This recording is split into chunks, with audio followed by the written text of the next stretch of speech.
Hola, ¿qué tal? Sean bienvenidos. Mi nombre es Edinson Salcedo, del Centro de Formación SINCAPRE, y hoy veremos qué contiene el kit de control de sangrado de la compañía Rhino Rescue. A continuación, este es el kit de trauma y veremos qué contiene en su interior.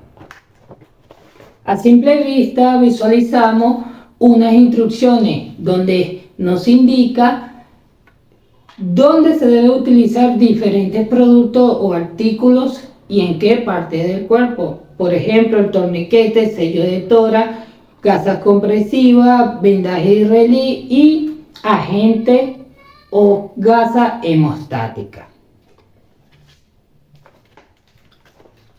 Contiene, muy importante, un par de guantes de nitrilo. Contiene un torniquete de segunda generación.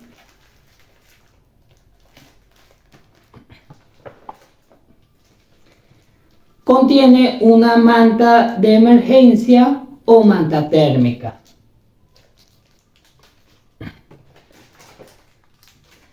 También una tijera de extricación o tijera de trauma.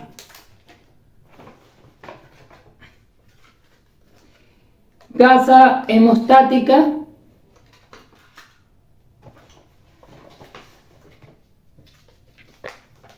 gasa compresiva. En el caso de la gasa compresiva contiene 2 unidades o 2 packing y una venda tipo israelí de 6 pulgadas.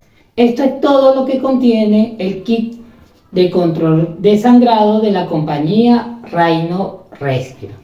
Y a continuación verán una serie de imágenes con los diferentes tipos de artículos que trae este kit de control de sangrado y algunas especificaciones. A continuación.